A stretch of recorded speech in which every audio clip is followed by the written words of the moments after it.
नमस्कार दोस्तों, मेरा नाम है सनी मौर्य और आप देख रहे हैं हमारे YouTube चैनल किसान सेवा। आज मैं बात करने वाला हूं बैगन की फसल के ऊपर। बैगन की फसल कब और कैसे लगाई जाती है, इसका जो है अच्छा उत्पादन, कौन सी वैरायटी जो है सबसे अच्छा उत्पादन देती है। यहाँ पे देख सकते हैं किसान भाइयों, सुपर प्रिया के नाम से एक बैगन लगाई गई है। हाईब्रिड सुपर प्रिया करके एक आती है, वो लगाई गई है। इसे चूचू बैगन के नाम से जाते हैं। इसकी जो क्वालिटी है काफ़ी चमकदार है। इसमें किसान भाइयों आप देख सकते हैं वीडियो के अंदर, और इसकी जो है लंबाई बहुत बड़ी नहीं होती, छोटी छोटी होती है। इसको जो है कलौजी में यूज किया जाता है। सबसे ज़्यादा शादी विवाह के अवसर में जो इसे सबसे ज़्यादा इसका डिमांड रहता है। इसका मार्केट में बहुत ज़्यादा डिमांड रहता है। और इसे जो है हमने अक्टूबर में इसका बीज डाला था और हमने जो है इसका लास्ट नवंबर तक जो है पौधा तैयार हो गया था नर्सरी में। ये बैगन जो है लास्ट नवंबर तक लगा दी गई थी। तो इसमें जो सबसे बड़ी बात यह है कि इस बैगन की खासियत ये है कि इस बैगन में बहुत कम कीड़ा लगते हैं। कीड़ा लगेंगे बहुत कम लगते हैं, और इसमें जो व्हाइट मक्खियों का जो प्रकोप है वो भी बहुत कम रहता है। इसकी उत्पादन की अगर हम बात करें तो बहुत ही अच्छा उत्पादन है इसका। मैं पहली बार लगाया हूँ और काफ़ी अच्छा उत्पादन है इसका। यह वैरायटी पूरे भारत के अंदर लगाई जाती है। कहीं पे भी किसी भी राज्य में अगर आप इस खेती करना चाहते हैं तो काफ़ी अच्छा उत्पादन देगा। इसकी जो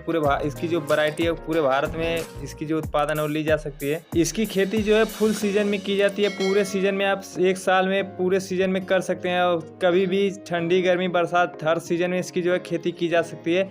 ये काफ़ी अच्छा उत्पादन देने वाला है। और यहाँ पे एक चीज़ और आपको ध्यान रखना है, जब भी आप इस बैगन की अगर नवंबर दिसंबर में आप इसकी खेती कर रहे हैं तो आपको जो है इसको नाली में लगाना है। क्यों नाली में लगाना है? नाली आपको मेड़ विधि से नहीं लगाना। अगर मेड़ विधि से लगाएंगे तो जो है आपका अप्रैल और मई के मौसम में जब ये तैयार होगा तो अप्रैल और मई के मौसम में बहुत ज़्यादा लू चलती है। लू चलने की वजह से जो मेड़ होती है, मेड़ के अंदर से नमी बहुत जल्दी खत्म हो जाती है। और इस चीज़ को ध्यान में रखते हुए मैंने जो है इसको मेड़ पे नहीं लगाता हूँ। मैं जो है इससे मेड़ पे नहीं लगाता हूँ, मेड़ की जगह से नाली में लगाता हूँ। जब भी हम सिंचाई करते हैं जो नाली के अंदर जो पानी भरता है वो उसके सीधे जड़ तक जाता है, और उसमें जो है फूल और फल गिरने की जो प्रक्रिया है बहुत कम रहती है, और फल भी बहुत अच्छा देता है। यह कौन सी वैरायटी लगाई गई है जिसमें काफ़ी अच्छा उत्पादन मिलता है? यहाँ पे जो है सुपर प्रिया के नाम से एक हाईब्रिड बैगन आती है जिसको लगाया गया है, और इसकी जो है उत्पादन काफ़ी अच्छा। ये नवंबर में लगाने के बाद जो है फरवरी से जो है फल देना स्टार्ट करता है। फिर जो है अक्टूबर नवंबर तक ये लगातार फल देता है। इस बैगन को लगाने के बाद आपको एक चीज़ का और ध्यान रखना है कि आपके खेत का जो जल निकास है वो काफ़ी अच्छा होना चाहिए। बरसात के मौसम में अगर नाली में आप लगाएंगे तो बरसात के मौसम में जो नाली के रास्ते पानी जो है बाहर चला जाए। खेत की ऊंचाई अच्छी होनी चाहिए, खेत की जो है ऊंचाई काफ़ी होना चाहिए। अगर आपकी खेत जो है ऊंचाई पे नहीं है, यानी कि जल भराव की समस्या है, यानी बारिश होने पर अगर आपकी फसल में पानी भर जाए, तो आपको जो है इस बैगन को मेड़ विधि से लगाना है। मेड़ बना लेना है, उसके बाद उस पर आपको जो है इसका जो है बीज आपको लगा देना है। और बरसात के मौसम में इस तरीके से कर सकते हैं। अगर आप नवंबर में लगा रहे हैं तो आप मेड़ पे न लगा करके जो है आप नाली में लगाएं। नाली में लगाने से जो पौधा है वो अच्छे से गर्मी के मौसम में पानी जो है नाली के अंदर ही रहेगा, और पानी जो है पूरा पौधा अच्छे से ले पाता है। और जब आप मेड़ विधि पे लगाएंगे तो जो है आपका जो नमी है वो बहुत जल्दी खत्म हो जाता है लू चलने की वजह से। इसकी वजह से जो फल है फूल है वो गिरने लगता है। तो ये सारी समस्याएं अगर आप गर्मी के मौसम में लगा रहे हैं, इसको अगर ध्यान में रखते हैं तो आपको ये सारी समस्याएं देखने को नहीं मिलेंगी। अब हम बात करते हैं खेत की तैयारी करते समय क्या हमें ध्यान में रखना है। सबसे पहले हमें 2 से 3 गहरी जुताई करा लेना है अच्छे से। उसके बाद जब हम 2 से 3 गहरी जुताई करा लेते हैं, जब हम अपना बैगन लगाने के लिए जब हमारा पौधा जो है तैयार हो जाता है, तो उस समय में क्या करना है कि कंपोस्ट की सड़ी हुई खाद जो है डाल देना है। ऐसा नहीं है कि आपको कंपोस्ट की खाद पहले डालना है। जिस दिन आप अंतिम जुताई कराते हैं उस दिन आप कंपोस्ट की खाद डाल दें, और आपको 20 से 25 किलो कंपोस्ट की खाद अलग से लेना है। उसके अंदर ट्राइकोडर्मा नामक पाउडर आता है, उसे जो है आप उसमें मिला करके 6 से 7 दिन तक छोड़ दें। उसके अंदर मित्र फंगस होते हैं, जो हानिकारक फंगस होते हैं मिट्टी के अंदर, उसको खा करके ख़त्म कर देते हैं, और आपका पौधा जो है बीमारियों से बच जाता है। और इसमें किसी भी तरह की बीमारियां नहीं लगती हैं, जैसे उकठा हुआ, डाई बैक हुआ, बहुत सी बीमारियां लगती हैं बैगन की फसल में। तो ये सारी समस्याएं आपको देखने को नहीं मिलेंगी। अगर ये जैविक तरीका है, अगर जैविक तरीका नहीं अपनाना चाहते हैं या फिर आप रासायनिक तरीका अपनाना चाहते हैं तो आपको लेना है रिजेंट अल्ट्रा बायर के नाम से एक आता है। उसको आपको अपने खेत में तैयारी करते समय डाल देना है, और ये सारी जो बीमारियां हैं ये नहीं देखने को मिलेंगी। अब हम बात करते हैं रासायनिक खादें कौन कौन सी डालनी चाहिए। सबसे पहले लेना है DAP, फिर लेना है यूरिया, फिर लेना है सिंगल सुपर फास्फेट, फिर लेना है पोटास। आपको ये सारी जितने भी खादें आपके मार्केट में उपलब्ध हों आप उसे लेकर के आएँ और उसे जो है अपने खेत में डाल दें।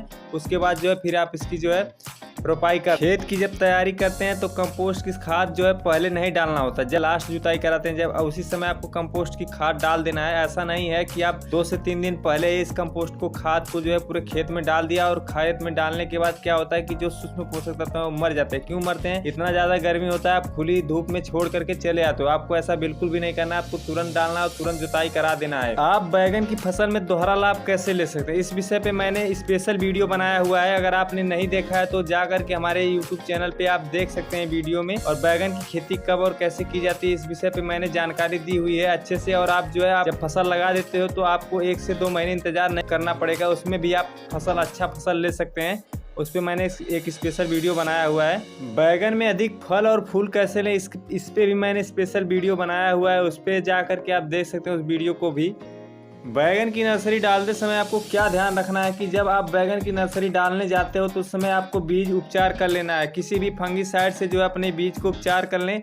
उसके बाद जो है, आप जहाँ पे बीज लगा रहे हैं वहाँ पे या तो फिर आपके पास नीम की खली हो या फिर आपके पास सरसों की खली हो, उसको डाल करके 6 से 7 दिन पहले उसे अच्छे से ढक करके छोड़ दें। उसके बाद छोड़ने के बाद जो है, फिर आपको सबसे लास्ट में ट्राइकोडर्मा नामक जो पाउडर आता है उसको जो है कंपोस्ट की खाद में मिला करके उसके ऊपर अच्छे से डाल देना है। डालने के बाद फिर जो है आपको अच्छे से उसमें नमी बना लेना। नमी बना लेने के बाद आपको उसके बाद बीज डाल देना है। बीज डालने के बाद जो है काफी अच्छा आपका पौधा उगेगा और स्वस्थ रहेगा, उसमें किसी भी तरह की बीमारी नहीं लगेगी। पहले ही वो जो है बीमारी से बच जाएगा, उसका ट्रीटमेंट कर दिया गया है कई तरीके से मैंने बताया है। अगर ये सारी चीजें कर लेते हैं और बीज उपचार कर लेते हैं तो आपका पौधा पहले ही स्वस्थ रहेगा, उसके अंदर बीमारियां बहुत कम आएंगी। और आप जो है मिट्टी को भी अगर उपचार कर लेते हैं तो आपको जो मिट्टी के अंदर जो बीमारियां हैं वो भी खत्म हो जाती है। जो मैंने तरीका बताया वो सारी की सारी अपना करके आप काफ़ी अच्छा उत्पादन ले सकते हैं। आपके बैगन की फसल में बहुत सी कम बीमारियां देखने को मिलेंगी। आप जब भी बैगन की नर्सरी लगाते हैं तो उस समय आपको कार्बेंडाजिम नामक एक दवा आती है, जो आपको 2 ग्राम पर लीटर हिसाब से आपको पानी के अंदर मिला करके उसकी जड़ को उसके अंदर डुबो करके फिर आप जो है बैगन की नर्सरी को जो है लगाएं, तो इससे जो है बीमारियां कम लगती हैं। अगर इस बीज को आप खरीदना चाहते हैं कहीं पे भी, कहीं से भी हैं, किसी भी भारत के किसी भी कोने से हैं, अगर आप खरीदना चाहते हैं तो सीधे हमसे संपर्क कर सकते हैं। हम अपना जो है मोबाइल नंबर डिस्क्रिप्शन में दे देंगे, वहाँ से सीधे आप हमसे संपर्क कर सकते हैं। आपको ये बीज जो है 6 से 7 दिन के अंदर मिल जाएगा। इसकी बुकिंग 2 महीने पहले करनी पड़ती है, तभी आपको मिल। अगर वीडियो अच्छी लगी हो तो लाइक कर देना। चैनल पे पहली बार आए तो चैनल को सब्सक्राइब कर लेना, ताकि आने वाली हर एक वीडियो की नोटिफिकेशन आप तक पहुंचती रहे। झूमे गाए मस्त रहें, सभी लोग स्वस्थ रहें, सुनते रहें, सुनाते रहें। अपना और अपनों का बहुत बहुत ख्याल रखिएगा। फिर मिलेंगे हम आपसे अगली वीडियो में, तब तक के लिए नमस्कार, बाय। एक छोटी सी जानकारी देना चाहता हूँ। दोपहिया के होते हैं 2 नियम, सावधानी और संयम। जिंदगी आपकी है, सोचना आपको है। यातायात नियमों का पालन करें, उल्लंघन नहीं। खुद भी सुरक्षित घर जाएं और दूसरों को भी सुरक्षित घर जाने दें। गाड़ी हमेशा अपने लेन में ही चलाएं, गाड़ी को ज़्यादा ओवरटेक न करें और खुद भी सुरक्षित घर जाएं और दूसरों को भी जाने दें। पैदल यात्रियों का भी ध्यान रखें और दारू पी करके गाड़ी न चलाएं।